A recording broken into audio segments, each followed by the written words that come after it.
আসসালামু আলাইকুম বন্ধুরা, সবাই কেমন আছেন? নতুন করে পাখির সেটআপ করব বারান্দায়, সবাই দেখতেই আছেন। তো সেটআপ করার আগে পাখির একটু সৌন্দর্য করার জন্য আমি হাড়িগুলো রং করতেছি। আর এগুলো কিন্তু সুন্দর করে রং করার কারণ রয়েছে এটা যে সেটআপ করলে সৌন্দর্য দেখানোর জন্য এই কাজটা করতেছি আমি, দেখতেছেন। তো বসে বসে আগে রংগুলো করতেছি হাড়িতে।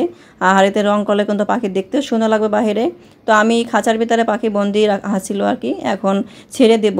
তো অল্প খুব সহজে এরকম পাখি ছেড়ে আপনারা বারান্দায় রাখতে পারেন, এটা শিখে রাখতে পারেন। অবশ্যই ভিডিওটা আপনাদের কাজে আসবে, তার জন্য পুরোপুরি ভিডিওটা দেখবেন। অবশ্যই দেখেন আমার বারান্দা কিন্তু ভালোই মোটামুটি বড় আছে।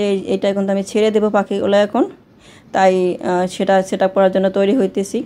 তো হাঁড়িগুলো কিন্তু আমার রং করা বেশ হয়েই যাইতেছে, সব হাঁড়িতেই আমি রং করব, এটার জন্য তৈরি করতেছি। তো প্রথমে আমার যেটা করণীয় সেটা হয়েছে বারান্দার বাইরের সাইডে কিন্তু আমি নেট দিয়া আটকাই দেবো আর কি, যেহেতু আমার পাখিগুলো বের না হতে পারে, এই জন্য কিন্তু আটকেই দিতেছি।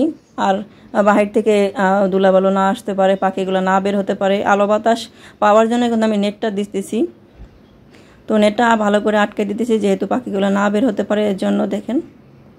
তো আমি সুন্দর করে করতেছি এই জন্য, যেহেতু আমি পাখিগুলো অনেক ভালোবাসি, অনেক ভালো লাগে আমার কাছে পাখি পুষতে, এই জন্য খুব যত্ন সহকারে কাজটা করতেছি। আপনারাও শিখে রাখতে পারেন। তো এভাবে কিন্তু আপনারা পাখি সেটআপ করতে পারেন। যারা অবশ্যই চাইতেছেন বারান্দায় এরকম ছেড়ে পাখি পালবেন, তারা এরকম সেটআপ করতে পারেন। এটা অল্প জায়গাতে কিন্তু আপনারা করতে পারেন বারান্দায়। তো ভিডিওটা অবশ্যই পুরোপুরি দেখেন। আমি সুন্দর করে কিন্তু আটকে দিতেছি জানি খুলে না যায়। বাইরে নেট দিয়ে দিলাম, তো বাইরে নেট দিয়ে কিন্তু আটকে দিলাম, সুন্দর করে দেখতেছেন।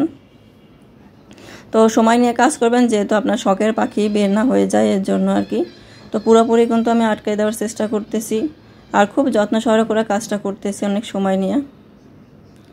তো আমার কাছে সব করতে ভালোই লাগে, যেহেতু পাখি পুষতে ভালো লাগে, এজন্য এসব কাজ করতেও ভালো লাগে। তো আমি কিন্তু সব পাখিগুলোর এখন একটা খাঁচায় রাখা দিয়েছি, এখানে ছেড়ে দেব। আর খাঁচার ভিতরে একবারে পানি খাবার দিব, তার জন্য কিন্তু খুব যত্ন সহকারে কাজটা করতেছি। আর বিশেষ করে দেখা যায় বারান্দায় আলো বাতাস পাবে, তারপরে দেখা যায় ওরা ঠিক মতন উঠতে পারবে, সব দিক দিয়ে বিবেচনা করেই কিন্তু আমি এই কাজটা শুরু করছি আর কি। তো আপনাদের যাদের বেশি পাখি বা পাখি কম পাখি, এরা কিন্তু এরকম ছেড়ে ছেড়ে পালতে পারেন আর কি। খাঁচায় পারলে দেখা যায় ঝামেলা আছে, কোথায় রাখবেন কি করবেন, এটা একটা ঝামেলা। কিন্তু এরকম পারলে কিন্তু অনেক ভালোই লাগে, দেখতেও অনেক সুন্দর লাগে বাহির থেকে ভিতর থেকে। তাই আমি নেট দিয়ে আটকাই দিতেছি এই আর কি। তারপরে কিন্তু আমি ভিতরে কিন্তু বক্সগুলো আর কি, যেগুলো পাখি আর রাখবো ওইগুলো বক্সগুলো সেটআপ করতেছি। তো আমি কিন্তু যেগুলো দরকার আছে বক্স বেশিও দিয়ে রাখছি, যে পাখি ঢুকবে আমি আরও অনেক অনেক পাখি রাখবো, এর জন্য বক্স একটু বেশিই দিয়ে রাখছি। তো সেটআপ করার আগে কিন্তু বক্সগুলো আগেই ভিতরে দিয়ে নেবেন, তাহলে ঝামেলা হবে না। তো বক্সের ভিতরে যা যা দরকার কিন্তু আমি সবগুলো আগে দিয়ে রাখছি, দেখছেন। তো হাঁড়িগুলোও দিয়ে দেবো, যেহেতু সেই রং করা হাঁড়িগুলো কিন্তু দেখতে অনেক সুন্দর লাগবে, এই জন্য বক্সের সাথে সাথেই হাঁড়িগুলো দেওয়ারও চেষ্টা করতেছি।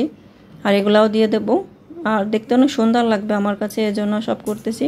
তো এখন কিন্তু পুরোপুরি সেটআপ আমার হইতেছে, আমি খাবার টাবার সব একসাথে দিয়ে রাখছি, যাতে পরে কোনো ঝামেলা না হয় পাখি ছাড়ার পরে, এই জন্য খাবারটাও দিয়ে রাখলাম।